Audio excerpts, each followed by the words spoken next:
Advocate Lalkumar, ഇന്നത്തെ ഈ വിഷയത്തിൽ നമ്മൾ ഇത്രയും നേരം സംസാരിച്ചതിൽ ചാണ്ടി ഉമ്മൻ ഉന്നയിച്ച പ്രശ്നങ്ങൾ കോൺഗ്രസ് രാഷ്ട്രീയവുമായി ബന്ധപ്പെട്ട് ഇനി അങ്ങോട്ടുള്ള ചർച്ചകളിൽ എത്രമാത്രം പ്രസക്തമാണ്? കാരണം ഇപ്പോഴത്തെ ലീഡർഷിപ്പിൻ്റെ ഒരു പൊതുധാരണ ഗ്രൂപ്പുകൾ അവസാനിച്ചു. ഗ്രൂപ്പുകൾ ഉണ്ടായിരുന്ന പ്രമാണിമാരെല്ലാം, പ്രധാനപ്പെട്ടവരെല്ലാം തങ്ങൾക്കൊപ്പം പോകുന്നു.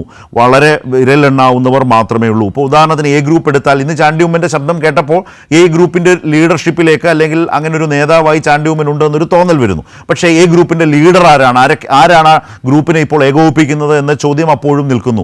ഇതിൽ പലരും ആ ഗ്രൂപ്പിൽ ഇന്നുണ്ടോ എന്ന സംശയമുണ്ട്. ആ ഗ്രൂപ്പിൻ്റെ ഭാഗമായി ഇപ്പോൾ ഉദാഹരണം ഷാഫി പറമ്പിൽ വളരെ പ്രധാനപ്പെട്ട ഉമ്മൻചാണ്ടി സാറിൻ്റെ ശിഷ്യൻ എന്ന് അദ്ദേഹം തന്നെ എപ്പോഴും പറയുന്ന ഷാഫി പറമ്പിൽ ഇന്ന് ഗ്രൂപ്പിലുണ്ടോ എന്ന ചോദ്യമുണ്ട്. രാഹുൽ മാങ്കൂട്ടത്തിൽ എവിടെ നിൽക്കുന്നു? അതേസമയം തിരുവഞ്ചൂർ രാധാകൃഷ്ണൻ ഗ്രൂപ്പിലുണ്ടോ എന്ന ഇത് ശ്രീ ജേക്കബ് ജോർജിലെ കൂടിയാണ് കേട്ടോ.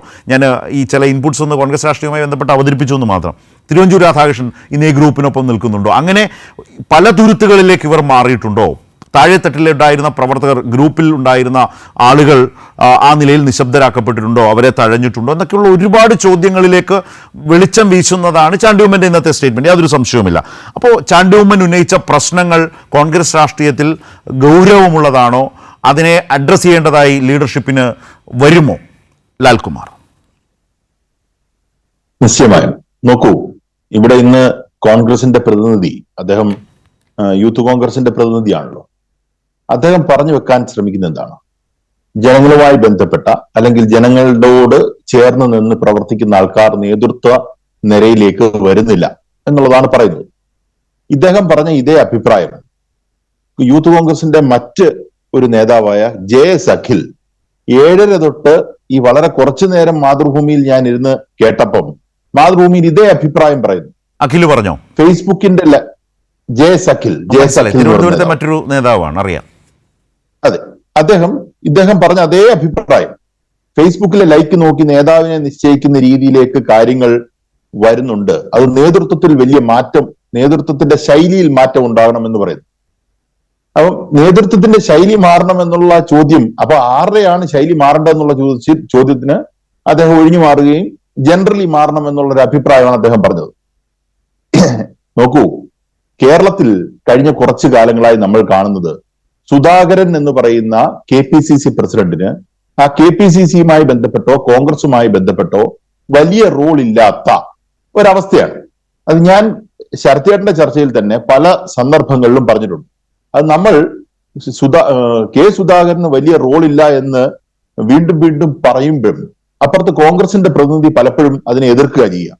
ഇപ്പൊ നോക്കൂ, കോൺഗ്രസിന്റെ അകത്തെ ഒരു വിഷയത്തെക്കുറിച്ച് ഒരു ചർച്ച വന്നപ്പം കോൺഗ്രസ്സുകാർ തന്നെ ഏതാണ്ട് ഇൻഡയറക്ട്ലി പറഞ്ഞു വെക്കുന്നത് അത് തന്നെയാണ്. പലരും ഇവിടെ പറഞ്ഞു എന്നല്ല, പല ആൾക്കാരും പറഞ്ഞു വെക്കുന്നത് തന്നെയാണ്. ഈ പറയുന്ന കഴിഞ്ഞ ഉപതെരഞ്ഞെടുപ്പുമായി ബന്ധപ്പെട്ട് കോൺഗ്രസിനകത്ത് വലിയൊരു പൊട്ടിത്തെറി നടന്നിട്ടുണ്ട്. ആ പൊട്ടിത്തെറി ഇവർ ഉറപ്പിച്ചു വെച്ചിരുന്നത് ചേലക്കര അവർ ജയിക്കുമെന്നാണ്. കാര്യം ഭരണവിരുദ്ധ വികാരമുണ്ട്, അതാണ് ഇതാണ്.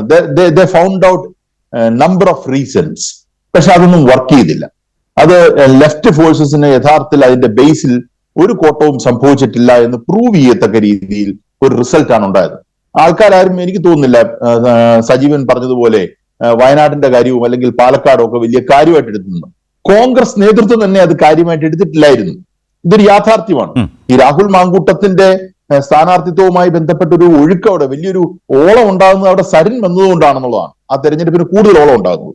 അപ്പൊ ഇത് പഴിചാരി എന്നുവെച്ചാൽ ചേലക്കരയുടെ തോൽവി യഥാർത്ഥത്തിൽ സുധാകരന്റെ മുകളിൽ വെച്ച് സുധാകരനെ മാറ്റി നിർത്തുക എന്നുള്ളത് ഒരു ലക്ഷ്യമാണ് കോൺഗ്രസിനകത്ത്. അത് VD സതീശനും ഗ്രൂപ്പും നോക്കുന്നുണ്ട്. നോക്കൂ, കഴിഞ്ഞ ദിവസം, ഇന്നത്തെ ചർച്ച വിടൂ, ഇന്ന് ചാണ്ടി ഉമ്മൻ പറഞ്ഞത് വിടൂ, കഴിഞ്ഞ ദിവസം സുധാകരന്റെ നേതൃമാറ്റവുമായി ബന്ധപ്പെട്ട ഒരു ചർച്ച വന്നിരുന്നല്ലോ. അദ്ദേഹം ആ പോയിന്റ് നിരാകരിക്കുകയും അങ്ങനെ സംഭവമൊന്നുമില്ല എന്ന് പറഞ്ഞു പോവുകയും ചെയ്തു. അപ്പം ആ ചർച്ച തുടങ്ങി വെച്ചിട്ടുണ്ട് ഓൾറെഡി. ഇല്ല എന്ന് പറയുമ്പോൾ പോലും അവിടെ ഒരു ചോദ്യം ഉയർന്നു വന്നിരുന്നു എന്ന് വേണം നമ്മൾ മനസ്സിലാക്കാൻ. അത് വളരെ ഡെലിബറേറ്റ് ആയിട്ട് ഈ കോൺഗ്രസിന്റെ ക്യാമ്പിനകത്തു നിന്ന് പ്ലാൻ ചെയ്തതാണ്. ഞാൻ പറയാൻ ശ്രമിക്കുന്നു ഒരു കാര്യം കൂടെ ഞാൻ പറഞ്ഞ് അവസാനിപ്പിക്കുക ഈ സ്ട്രെച്ചിൽ. ഈ പറഞ്ഞ ചർച്ചകളിലൊക്കെ വന്ന് നോക്കൂ, ഫേസ്ബുക്കിലും യൂട്യൂബിലും ഒക്കെ ഏറ്റവും കൂടുതൽ ലൈക്ക് കിട്ടുന്ന ആളാണ് ഇവിടെ നേതാവായി മാറുന്നത്.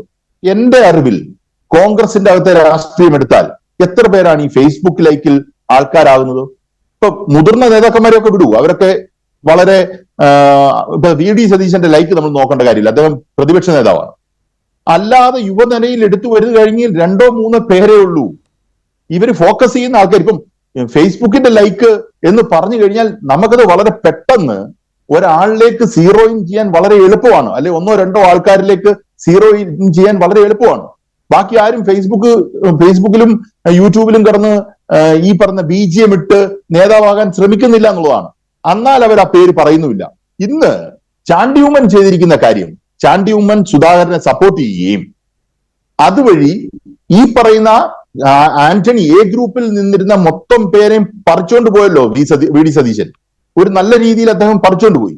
ആ പറിച്ചുകൊണ്ട് പോയതിനുള്ള പ്രതിഷേധവും കൂടാണ് അവിടെ സംഭവിക്കുന്നത്. എന്നുവെച്ചാൽ ചുരുക്കത്തിൽ പറഞ്ഞാൽ സജീവൻ പറഞ്ഞതുപോലെ തന്നെ VD സതീശനെതിരെയുള്ള ഒരു ഒളിയമ്പ് തന്നെയാണ് ചാണ്ടി ഉമ്മൻ വിട്ടത്. അദ്ദേഹത്തിന്റെ ഭാഷാ പരിമിതി കൊണ്ട് അത് പ്രോപ്പറായിട്ട് പുറത്തു വന്നു എന്ന് എനിക്കറിയില്ല. അദ്ദേഹത്തിന് ചിലപ്പം രാഷ്ട്രീയ ഭാഷ അത്രത്തോളം പരിചിതമാകത്തില്ല. പക്ഷെ പറഞ്ഞത് ഉദ്ദേശം അത് തന്നെയാണ്. അതാണ് നമ്മൾ ഇനിയും വരാൻ പോകുന്ന ദിവസങ്ങളിൽ കേരള രാഷ്ട്രീയം ചർച്ച ചെയ്യാൻ പെടാൻ പോകുന്നത്.